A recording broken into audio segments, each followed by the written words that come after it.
I'm with Markus from Fluence. Markus, very good afternoon from hot and sticky Rotterdam. Yeah, thanks for having me. Not at all. Markus, Fluence was recently ranked number fourth sustainable company in the world, which sounds pretty impressive. For those who might have heard the name but don't know too much about Fluence, tell us what it is and what you guys do. Yeah, we are producing battery storage systems. So to store the energy from wind farms, solar farms, or to stabilize the grid. And that's quite sustainable for all the countries in Europe, but also the other part of the world. So you are hitting this trend. Everybody's talking about BESS, right? Yes, exactly. That's exactly what our business is for. And why do you think the people in this room, logistics providers, why are they all talking about BESS at the moment? BESS is a growing market, so it's very interesting for business, doing business with us. All those kind of special goods what we have. These are lithium-ion batteries with quite a high number of volume. So doing business with us is kind of interesting for forwarding agents, of course. And you yourself come from a forwarding background. So talk a bit about how that helps you in your new role and explain what your day-to-day role looks like. So my day-to-day work looks like that I organize, I and my team organize the transportation of the BESS systems from our supplier to the site, including warehousing, including customs clearance and other logistics requirements what we have in order to deliver the goods on time. And of course, we always dealing with changes, with interruptions from what can happen on site or on the ocean freight, as most of the parts are coming from overseas, so using ocean freight for transports. And as you can imagine, there's always something what goes wrong, what is delayed, and that's our main challenges. Yeah, I was going to ask you, what's the biggest headache that you've got to deal with in your role at the moment? So at the moment, the most of our products are shipped out with breakbulk vessels. So we have to find the right vessel in the right timing to get the product delivered on time. And then next topic is to organize the delivery.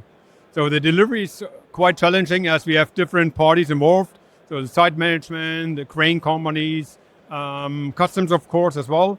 So if there are some delays, if there are some interruptions, we have to deal with it, yeah. And I think your market is more interesting to the people in this room because BESS cargoes are getting heavier, right? Yeah. Is that the same in your organization? And if so, what are the extra challenges that brings to you? Are there things that you have to do differently now compared to before?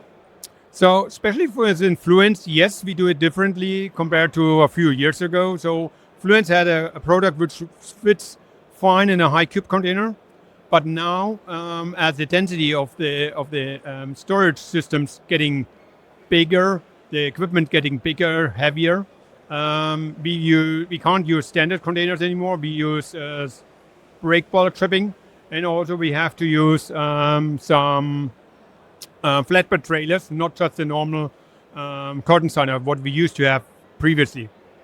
And I understand you're responsible for delivering your products in some cases to the final customer site. Exactly. And they are often in quite difficult to access locations. Yes, usually we have so-called greenfield projects, so somewhere outside, not within a city or within a town.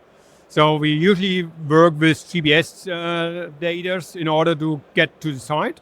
And then, of course, it's not a sealed road, it's usually gravel road, which is also a kind of a challenge to organize the transport regarding this heavy weight what we have, what our products have.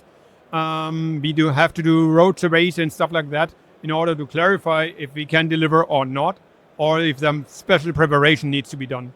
And where are most of these sites in the world? At the moment, the key markets are in Central Europe, Germany, Netherlands, Poland recently, but also Scandinavia. But also on the other side, America is quite a big market for us.